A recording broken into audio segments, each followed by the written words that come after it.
Alexandre o Grande, o mundialmente famoso gênio militar que criou um dos maiores impérios da história. Depois da sua morte, seu corpo se torna um dos objetos mais venerados no mundo clássico. Peregrinos, incluindo os mais poderosos imperadores, prestam homenagens no Santuário do Rei. Então, durante a primeira metade do primeiro milênio, todos os vestígios desse local de fama e importância colossais simplesmente desaparecem. Não encontramos nada, absolutamente nada. Isso originou um dos maiores enigmas insolúveis da história. Destruído? Tomado? Ou algo mais sinistro? Abrimos os arquivos confidenciais na busca pelo túmulo de Alexandre o Grande.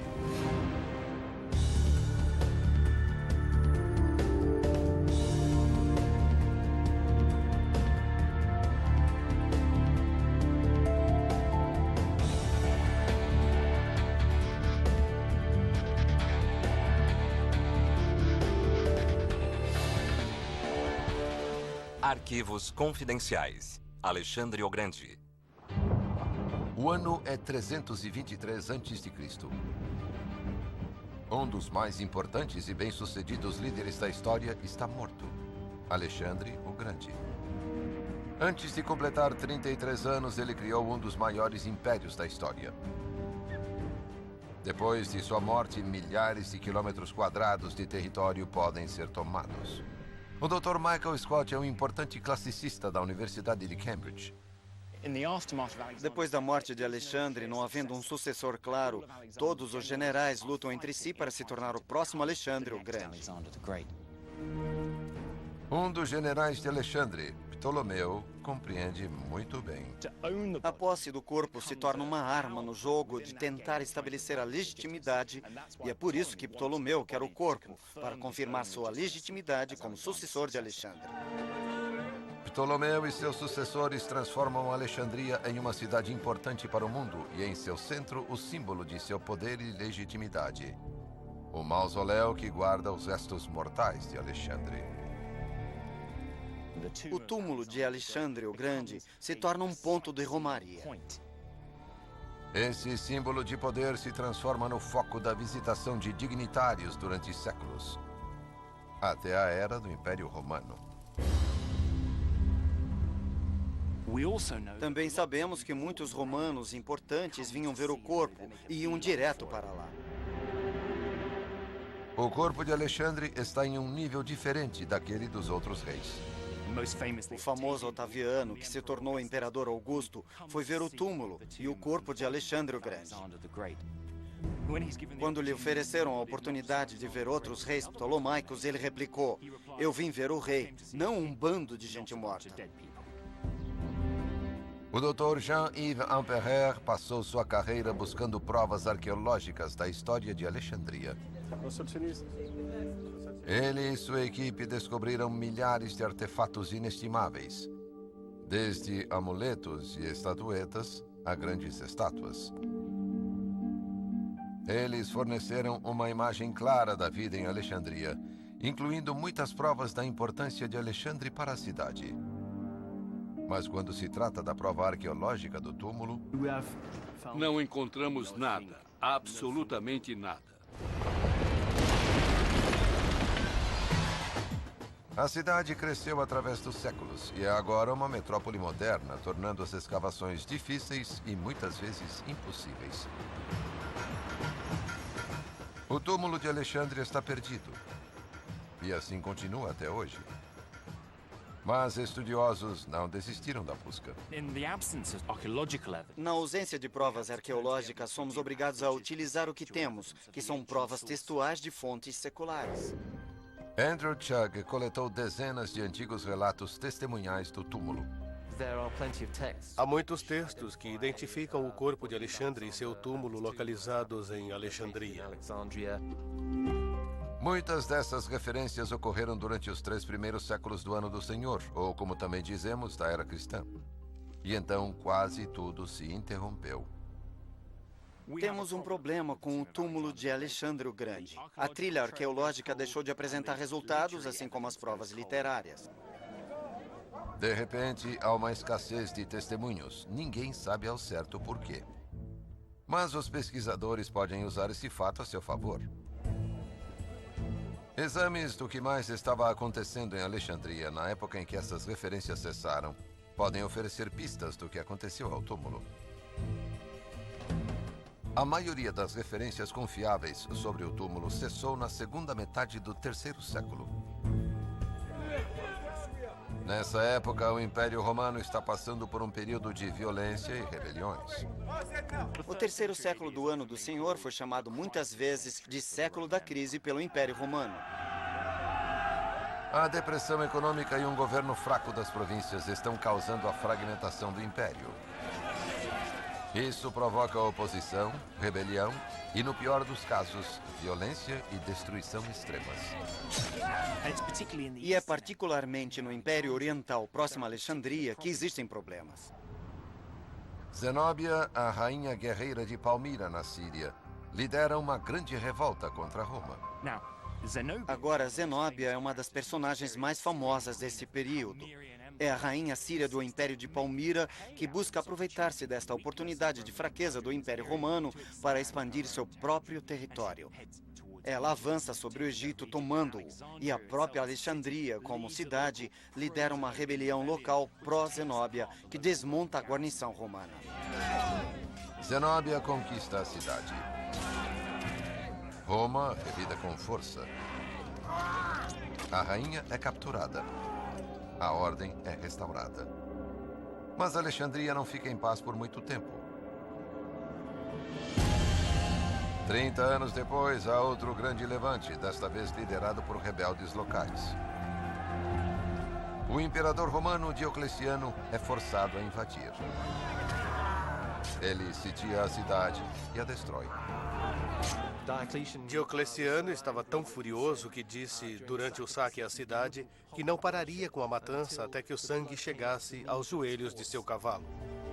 Décadas de guerra, invasões e rebelião destroem muito de Alexandria.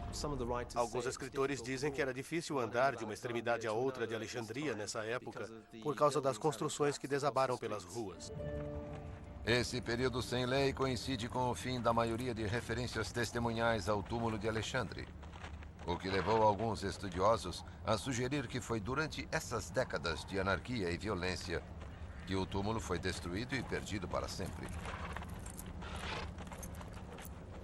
Mas, embora a maioria dos registros se refira ao silêncio sobre o túmulo no final do terceiro século, pesquisadores descobriram uma menção intrigante e isolada muito mais tarde. No quarto século do ano do Senhor, temos um escritor chamado Libânio de Antioquia. Ele diz especificamente que o corpo de Alexandre estava exposto em Alexandria e sabemos, pelo contexto, que isso foi em 390 do ano do Senhor, aproximadamente. Se essa única referência for acurada, ela registra a existência do corpo de Alexandre 100 anos após a violência em meados do terceiro século, o que implicaria que o túmulo sobreviveu até o final do quarto século. Mas a solitária citação de Libânio é a última menção conhecida ao corpo e ao túmulo de Alexandre. Se essa referência realmente significar ser a última, então o que fez sumirem os registros para sempre? O Dr. Nick Saunders é arqueólogo. Uma das razões por que a evidência textual escrita para em 390 ou 91 do ano do Senhor é que houve uma revolução de espiritualidade. Durante milhares de anos, os povos do Egito, da Grécia e de Roma acreditaram em muitos deuses. Cultos a centenas de deidades existem no mundo que conhecemos. Mas, no quarto século, o imperador romano Constantino adotou um culto relativamente novo: o cristianismo. 300 anos após a morte de Jesus, encontramos Constantino, que quer ser imperador romano. Ele adota o culto minoritário da imagem do cristianismo, a cruz, como parte de um amuleto protetor nos escudos de seu exército e faz o cristianismo se tornar a religião oficial do Estado, patrocinada pelo Supremo Imperador Constantino. Alguns estudiosos acreditam que a ascensão do cristianismo pode ajudar a explicar a perda do túmulo de Alexandre. O grande rei, mesmo morto há 600 anos, é uma ameaça notória aos seguidores de Cristo. O motivo disso é o que aconteceu ao rei depois de sua morte. Alexandre é mais conhecido como um general fantástico, um líder militar, um estrategista. Mas há outro lado de Alexandre que precisamos entender, que são os aspectos religiosos da vida de Alexandre o Grande e o modo como seu corpo e seu nome foram tratados após a sua morte. Alexandre é adorado como um deus pagão. Alexandre é o primeiro em uma longa linha de líderes que começarão a se transformar de homem em algo mais perto de um ser divino. Por um tempo, a velha ordem pagã e a veneração de deuses, tais como Alexandre, coexistem com a nova religião cristã. Esse era um império em constante mudança. Oficialmente cristão, mas sem o ser realmente durante centenas de anos. Por isso havia explosões de atividades pagãs e muita subversão acontecendo ao mesmo tempo.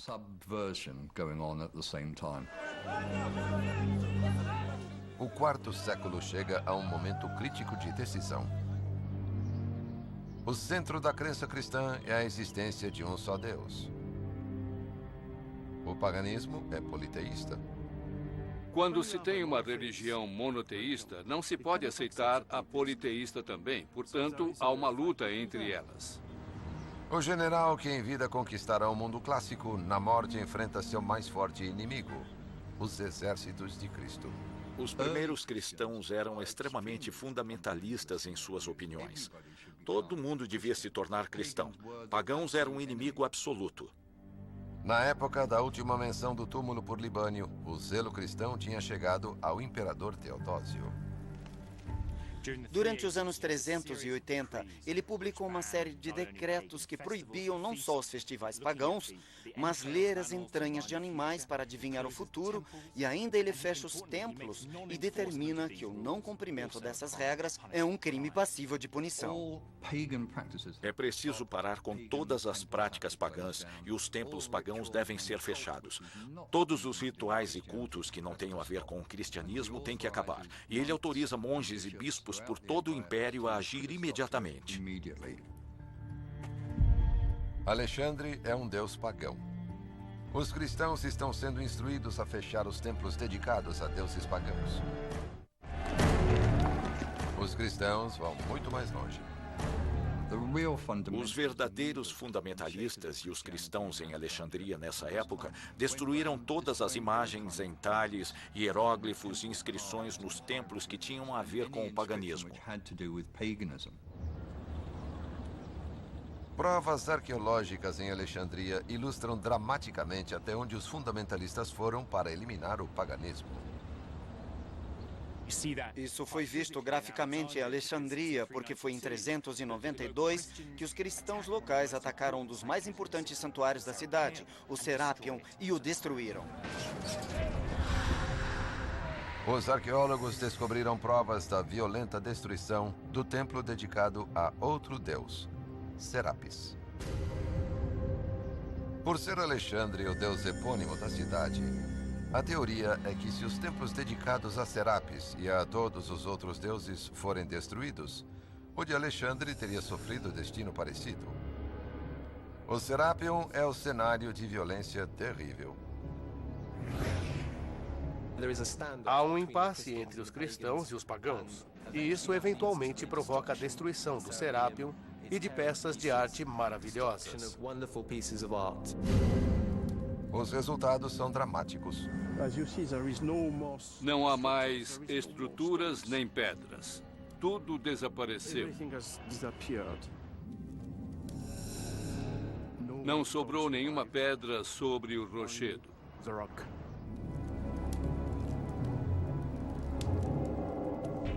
A teoria que prevalece é que o túmulo de Alexandre foi destruído juntamente com o Serapion e todos os outros santuários politeístas.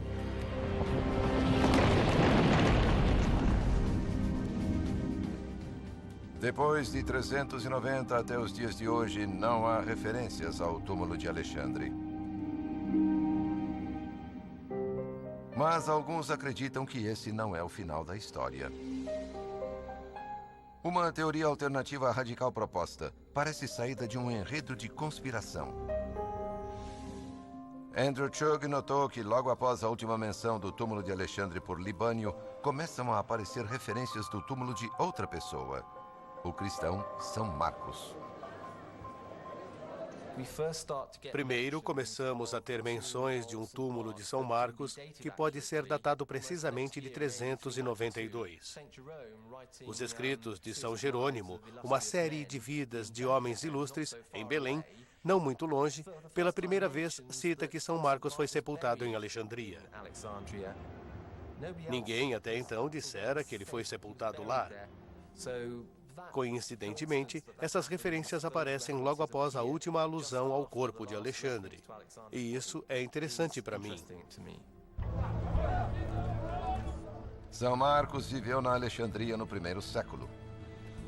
Em que pese uma década de pesquisa, Chugg não encontrou referências a um túmulo de São Marcos antes de 392 da Era Comum, apesar de ele estar morto há quase 350 anos. O interessante é que essas referências que falam sobre o aparecimento do túmulo de São Marcos surgem logo após o desaparecimento do corpo de Alexandre.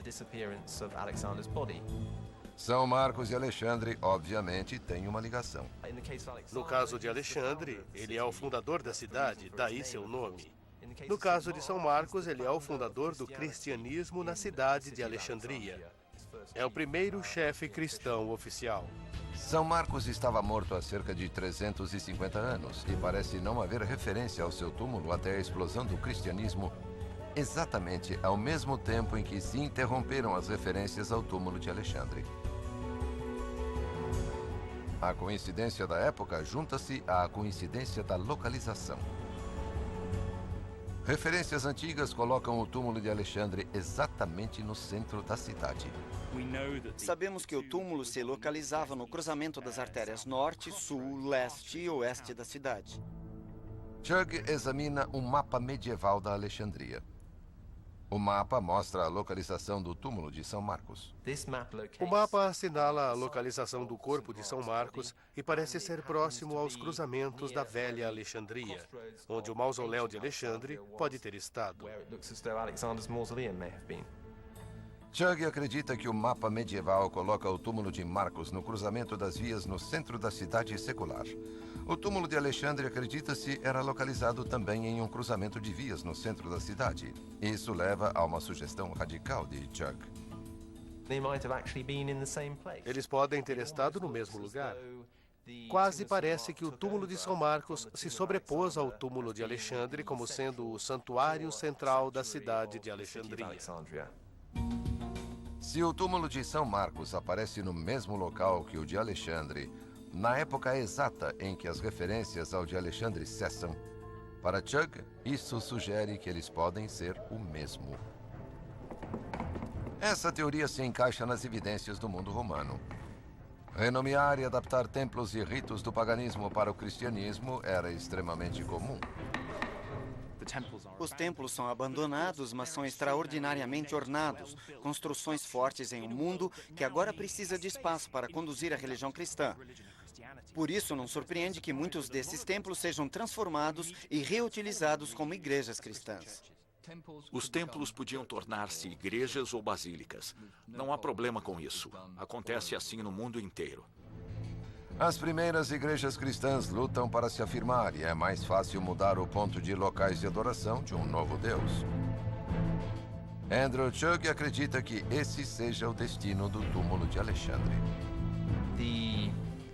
O desaparecimento do corpo de Alexandre parece acontecer imediatamente antes da chegada do túmulo de São Marcos a Alexandria. Eles parecem estar no mesmo lugar. O mausoléu de Alexandre parece estar mais ou menos no mesmo local da igreja de São Marcos, que abriga seu túmulo. A possibilidade é que eles usaram o mesmo corpo, podem ter trocado as identidades.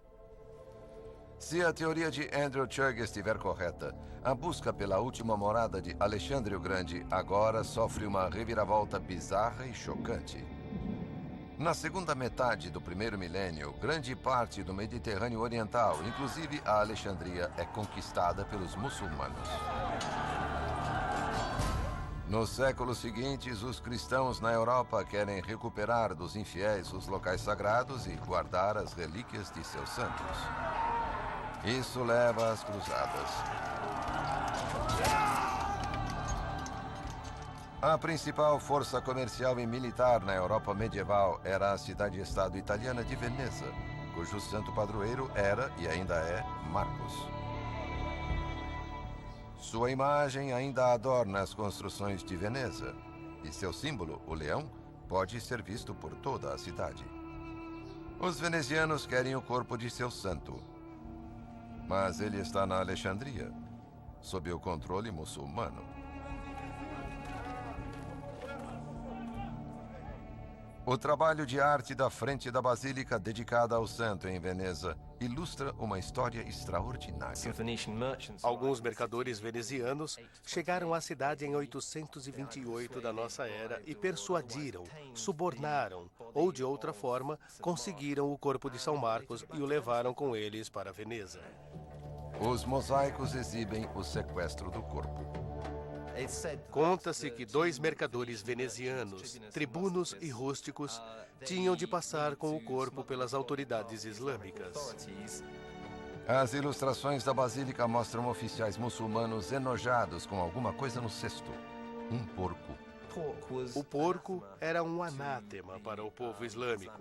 Por isso, eles puseram o corpo no cesto e o cobriram com o porco, conseguindo levá-lo para o navio. As imagens mostram a celebração da chegada a Veneza. Hoje, a Igreja Católica afirma que o corpo ainda jaz na magnífica catedral dedicada ao santo.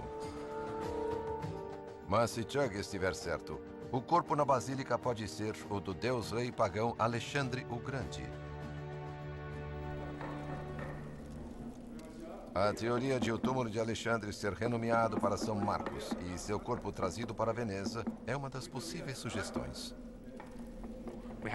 Existe um hiato que gostaríamos imensamente de preencher. E dentro desse hiato existem muitas possibilidades diferentes do que pode ter acontecido e a teoria de Chugg é uma delas. Mas, como em todas as investigações científicas, nenhuma sugestão pode ser descartada sem provas conclusivas. Talvez um dia uma prova que solucione o problema seja encontrada. Até lá, temos que continuar buscando. Mas isso apenas ilumina outra possibilidade para exame dos estudiosos na busca de 2000 anos para a descoberta da sepultura de um dos mais famosos reis da história, Alexandre o Grande. Versão Marshmallow São Paulo.